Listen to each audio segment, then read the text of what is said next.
Welcome to the bold analysis. My name is Frank. We have just been following on the first day of parliamentary business after the short recess that they were on. And the first news that we've been able to be following up on from Parliament is the news on the reshuffling of the Cabinet Secretaries' appointees, or rather nominees, for the various slots in the Cabinet.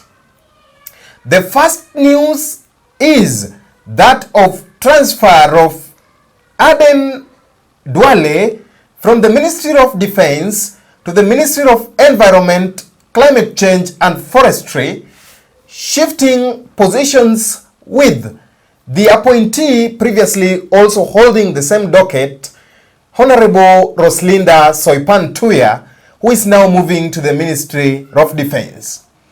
The Ministry of Defense is such a great ministry in this country, bearing in mind that the holder of this position has the privilege and position to sit in the National Security Council. And therefore, by extension, any holder of this office has high calling and responsibility. You saw the other day, the Cabinet Secretary in charge of Defense, Aden Duale, deployed through a gazette notice the military to our streets to come and help the police combat the protests.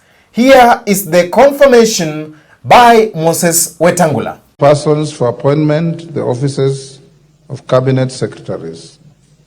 Honorable members, Standing Order 42.1 relating to message from the President provides that the Speaker shall read to the House any message from the President delivered to the Speaker for communication to the House. In this regard, I wish to convey to the House that I have received a message from His Excellency the President notifying the nomination of various persons for appointment to the offices of Cabinet Secretaries. In the message, His Excellency the President conveys that in excess of powers conferred on him by Articles 152(2) of the Constitution, as read together with Sections 3 and 5 of the Public Appointments Parliamentary Approval Act 2011, he nominates various persons for appointment to the aforementioned offices. For clarity, Article 152(2) of the Constitution states, and I quote, "The President shall nominate and with approval of the National Assembly appoint Cabinet Secretaries." The names of persons submitted to this House for approval for appointment as Cabinet Secretaries are as follows. Honorable Professor Kithure Kindiki, EGH, Cabinet Secretary, Ministry of Interior and National Administration. Dr. Deborah Mulongo Barasa, Cabinet Secretary, Minister of Health. Honorable Alice Wahome, EGH, Cabinet Secretary, Minister of Lands, Public Works, Housing and Urban Development. Dr. Julius Migos Ogamba, Cabinet Secretary, Minister of Education. Honorable Roslinda Soipan-Tuya, EGH, Cabinet Secretary, Ministry of Defense. Dr. Andrew Mwihia Karanja, Cabinet Secretary, Ministry of Agriculture and Livestock Development. Order.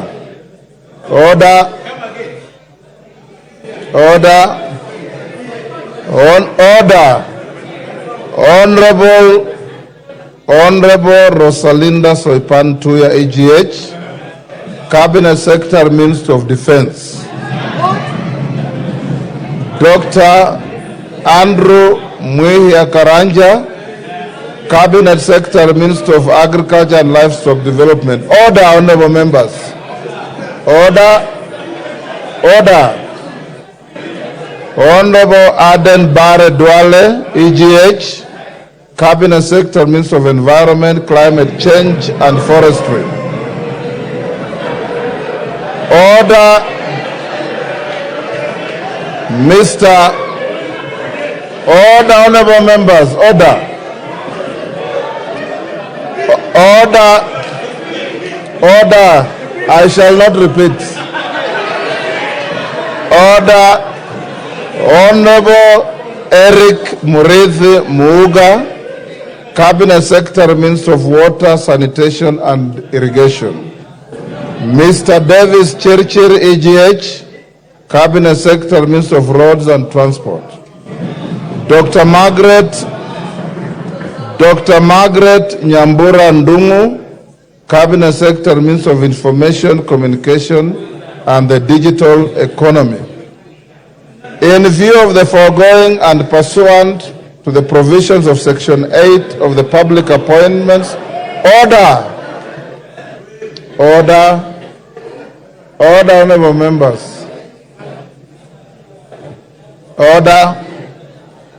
Honorable members, in view of the foregoing and in pursuant the provisions of Section 8 of the Public Appointments Parliamentary Approval Act of 2011, as read together with the Standing Order 42.3, I hereby refer the message from the President together with the curriculum vitae of the nominees to the Committee on Appointments. Now, from the rectangular speech, I saw some members of parliament make submissions questioning that they were ready to interview as per it was initially scheduled, only for it to be changed at a time when parliament was going to have session. But that is not the issue. The issue is on the interpretation of what the president made of to transfer Aden Duale from the Ministry of Defense to the Ministry of Environment, Climate Change and Forestry. And Kenyans, of course, have been talking. People have been having different angles and interpretations on the same. So, just for a quick overview, I would like us to look at what are the interpretations and implications of transferring Aden Duale to the Ministry of Environment. You know, there is a general feeling, and there has been a general feeling, that a section of the military were not okay with Aden Duale being the CS. Not just in the run-up to the protests, but also before. Other factors that I inform you in the course of this video, withholding or standing by. The issue of deploying first and foremost the military to the streets through a gazette notice did not sit well with some sections of the military. They were against this, as they had maintained that it is the work and role of the police to maintain law and order, and that the military could only come in severe instances and situations that the police would otherwise be incapacitated. So that very move irked some members of the military, and they were of the view that it would present Kenya as rather a failed state or a military state, bearing in mind that a state of emergency had not been declared, and that the feeling among them was that the only way that would have necessitated the coming of the military was in an event of a state of emergency, or when the government was incapacitated totally to deal with the issues around the protests. So it is even reported that some sections of them celebrated on the day that the CSS list was dismissed. And you know, back in history, the coup attempt that happened sometimes in 1982, since then the military has had various reforms that has made it possible for them not to be involving themselves in issues around politics and politicization around the military. They've always wanted to be neutral in as much as politics are concerned. Of course, every person must be at least a political, but they wanted the service to remain as a neutral service committed to defending the country against external aggressions and attacks, and not dwindling in internal affairs. Inasmuch as even the previous administrations tried involving the military in internal stuff and work, but they wanted the face of the military to remain as professional as it could be to prevent events that led to the events of 1982 and other related events. The other interpretation of this, still pegged on that one, is that you remember sometimes back when President Ruto was visiting victims of flooding in some areas around Isili, around Madare, and the areas around, he issued a statement where he said, as the commander-in-chief, I order for the revocation on the barment of the number of floors that a single building can hold in Isili. On that particular day, that statement icked sections of the military because of the security threats that it posed to them. And then the interpretation around was that Aden Duale might have lobbied the president to make such statements such that some people or business people related or close to them would benefit from the deal. So there was a way in which the military had a brush with this, and when they represented their grievances to the president was forced to backtrace on this and revoke his earlier sentiments. And that one he said during the celebrations of Kenya Air Force at 60 celebrations in Isili, Moi Air Base, MAB. So those are the issues that have been making them not sitting pretty well with the CS Rough Defense. And also there was a general feeling among some sections that the CS wanted to present himself as a boss to the generals and not the other way around. Being a CS as a defense CS, to them, to the military guys, it interprets that he represents the defense in the cabinet and not a boss to the defense, because they have their bosses. They have their various service commanders. They have their CDF within the operational structure of architecture or structure of the Kenya Defense Forces.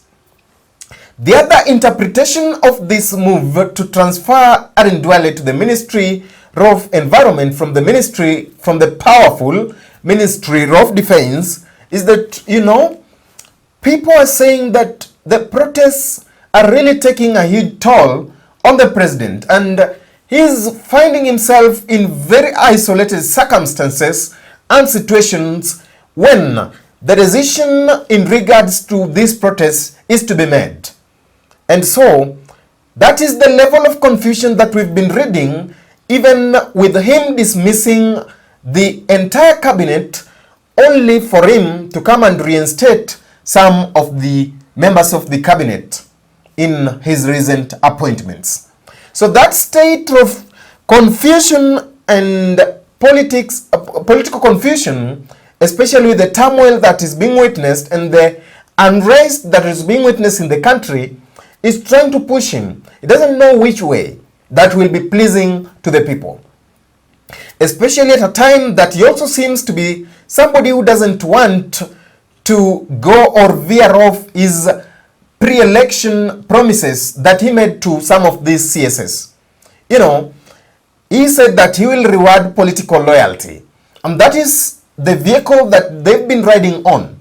You even had some months ago the deputy president saying that if you're not a shareholder to this government, then you're not going to benefit. So the shareholder thing, the loyalty thing has been at the center of this. The other interpretation of this would be because, people have been saying that we asked you to dismiss the cabinet, but instead you went ahead and recycled the cabinet.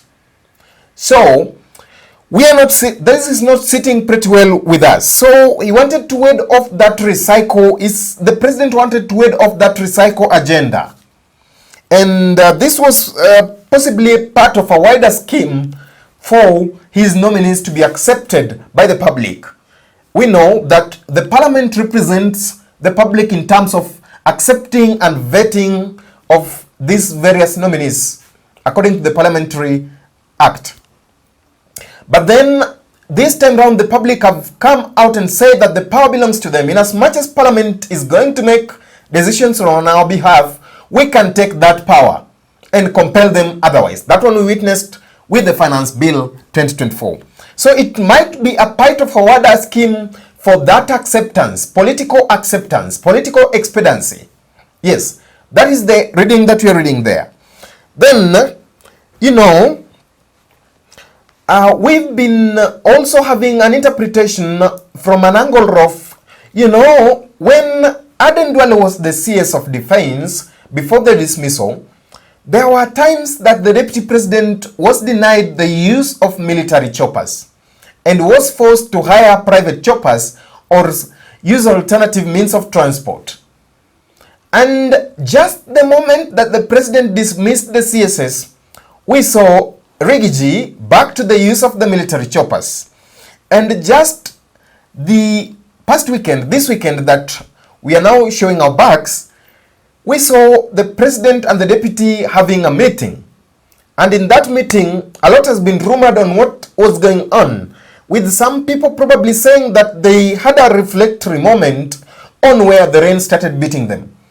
So maybe in those talks, the reappointment of Aden Duale to the Ministry of Defense might have not sat well with Rigiji and might have asked the President to reconsider reorganization. That would come as an interpretation, just a clear-cut interpretation of the same. So maybe that might have informed that. We are still waiting to see on what the interpretational move of this would be. And the other interpretation would be, though this one is expected of all the appointees, and especially on the people who have been reappointed, the tough vetting sessions that the Parliament has prepared. I heard Honorable Junet say something on that. Communicated, and that is what is final. But I'm not sure whether this list is the same one, Mr. Speaker. We cannot change your records in Parliament, but we are really in doubt whether this is the real one. But we shall wait. Mr. Speaker, having said that, Mr. Speaker, I want to speak on this matter and say this. Mr. Speaker, this time and this period in Parliament, Mr. Speaker, I want to tell members, my colleagues, that vetting of this CSS is not going to be business as usual. This time, Mr. Speaker, and this time, Mr. Speaker, I repeat for the third time, if somebody is not suitable, if somebody is not capable, if somebody doesn't have the capacity, we are going to throw him out, Mr. Speaker.